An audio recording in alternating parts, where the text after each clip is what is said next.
Man, I worked like 12 hours a day for like 60 or 70 days straight, trying to get some college done until I could start my real school stuff.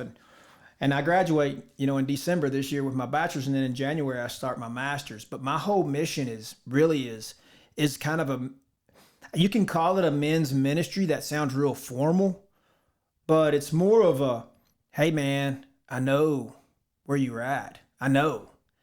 And I want to help guys understand, really, first of all, that when our faith is low, I want to show them some stuff that can prove to you that, hey, God is 100% real. And I can show you where he's real. And I can also 100% show you where your heart can 100% be transformed. 100 from stone to flesh, 100%. It can be done. And I think it's in Luke where Jesus is telling them, seek and you shall find, knock and I shall answer. He's telling you that when you pray, I'll answer your prayers. Now, you may not always like the answer, but he's going to answer your prayers, right? He's going to answer your prayers. And the chances are you're going to know the prayer was answered. But then you still have little faith, right? You still go, well, I don't know. I prayed about my drinking, right? I'm like praying about my drinking. I go, I don't know. God answered my prayers. I ended up in jail, right? So it was like not the way I wanted, but not exactly the way I wanted. But he's like, hey, man, I tried. That's the only place I can meet you that I knew you'd listen. So I did. It's fascinating. It's fascinating, quite story that you have. Now I want to roll back. I want to dwell back a little bit, and I want to get the story behind Texas Hog Bait. How do you create that product, and just run me through the process, and like, what was the idea? Where the idea came from? So I was chief at Battalion 2, and my driver was Dal Winkler. And he and I are both from Johnson County, both same country guys, So me and him talk about stuff, hunting, fishing all the time. Mm-hmm. Well, our captain there was Jonathan Patton, who likes to hunt and fish and do stuff too. So I was in there talking, and my mom had a bunch of pigs after my dad died on the property down, and I don't know how to do things kind of like mediocre, like a go halfway, foot in. No, man, I'm a blast off, bro. Put me all the way in the game. I jumped feet first and everything. So I was sitting there talking to Dad, and we were making baits and doing some stuff, and I said, hey, man, I'm starting a company. It's going to be called Texas Hog Bait. It doesn't exist. I already looked it all up and stuff. I said, it doesn't even exist. I said, we're Texas, man. We're the biggest, state in the United States. We got the biggest population of feral hogs in America. So we started tinkering with some stuff, man. And I was like, hey, look, everything we do has to be top shelf. If we're going to put the Texas name behind this, then we got to be top shelf. So we started making some stuff. And one day, I think it was Jonathan or Dow, they knew my mom. They would go down there and trap pigs. My mom's place. One day, we had ones and twos. One day, we had like 30 to 40 show up and hit the bait. And we were like, whoa, that's it. Jackpot, baby.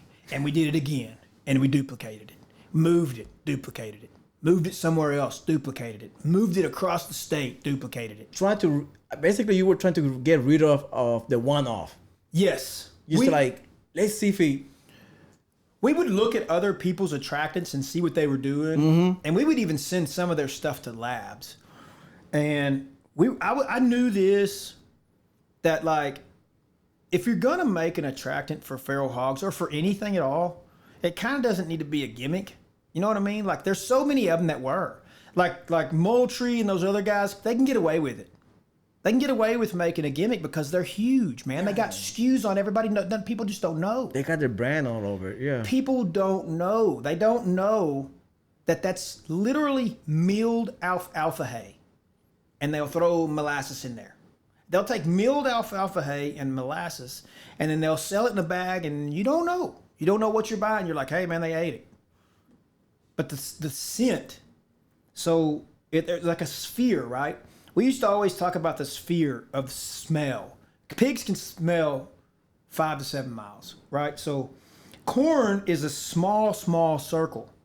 But when you take things like what we were doing at Texas Hog Bait, like the milled corn, the milled peanuts, the molasses, the added ingredient that would make it smell really strong, like taste sweet, like Kool-Aid and stuff, which was you had to figure out. So what I did was I figured out, how do they make Kool-Aid smell and taste like Kool-Aid in a tiny little package?